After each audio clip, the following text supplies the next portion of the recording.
هو ينفع حد يتعلم التجسس؟ هو في مدارس لتعليم التجسس؟ الجواب طبعا هو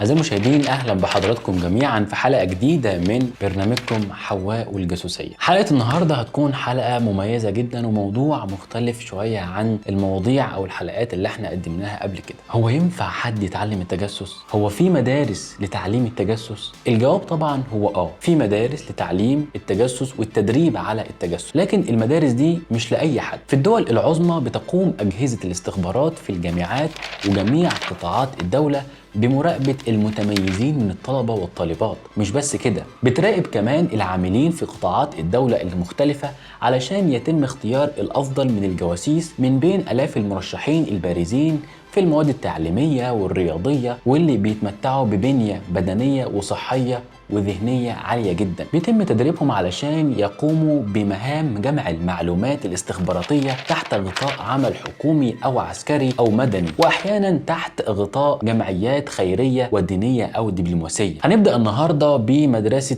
CIA اللي عندها مدرستها الخاصة اللي بتحمل اسم المزرعة، والمزرعة دي مكانها في منطقة ويليامزبرج في ولاية فيرجينيا. المدرسة دي بتقدم التدريب والدعم اللوجستي اللازم لكل أجهزة الدولة الأمنية من FBI وCIA وNSA وجميع أجهزة وكالة الاستخبارات الدفاعية. المتدربون في المزرعة بيقضوا فيها 6 شهور، وبيتعلموا خلال فترة التدريب أو فترة التعايش فنون القتال الشخصي والتعامل مع الأسلحة الشخصية وركوب الخيل وقيادة القوارب السريعة والتعامل مع قيادة السيارات بخطورة، وكمان تفادي الإصابة أثناء الانقلاب وكيفية اختراق أجهزة الأمن في البيوت وفتح الأقفال وتجنيد العملاء. تاني مدرسة هنتكلم عليها النهاردة هي مدرسة الموساد الإسرائيلي.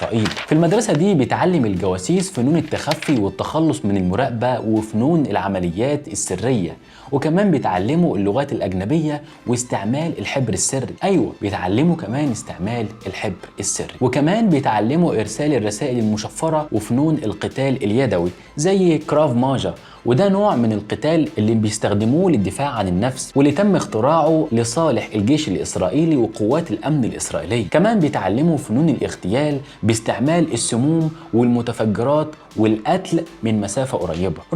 روسيا كمان عندها مدرستها العريقة من أيام الحقبة الشيوعية، أكاديمية الاستخبارات الخارجية SVR، واللي كانت تعرف سابقا باسم معهد يوري أندروبوف الراية الحمراء، واللي تأسست عام 1938، وهي إحدى الأكاديميات العريقة للاستخبارات والأمن في روسيا، وقبله في الاتحاد السوفيتي، واللي خرج منها جهاز الKGB العريق وكل ما سبقه وعاصره من أجهزة الأمن. وطبعا ما ينفعش نتكلم عن التجسس من غير ما نذكر بريطانيا. جهازها الاستخباراتي اللي نعرفه النهارده اتشكل عام 1909، وده بيفسر المهارة والقوة اللي بيمتلكها هذا الجهاز حتى يومنا هذا. مهمات التجسس ومكافحة التجسس في بريطانيا من نصيب جهاز MI5 وقسم اسمه القسم السري، واللي بيقوم بتدريب ضباط الجيش والشرطة وكذلك ضباط جهاز الاستخبارات العسكرية في منطقة هونسلو خارج لندن. ودلوقتي بيتدرب ضباط MI5 والاستخبارات السرية البريطانية في قاعدة اسمها قاعدة فورت مانكتون. اشتهرت الاستخبارات البريطانية بالتجسس وبعمليات التخريب أيضا منذ الحرب العالمية الأولى والثانية، وقدمت تلك الخبرات للعديد من الأجهزة حول العالم. بعض الدول العربية لديها معاهدها الخاصة بإعداد الجواسيس والمخبرين. هنتكلم النهاردة عن المملكة العربية السعودية، عندها معهد متخصص في تدريب النساء على التجسس وجمع المعلومات اسمه المركز الوطني للأبحاث في منطقة العليا شمال الرياض،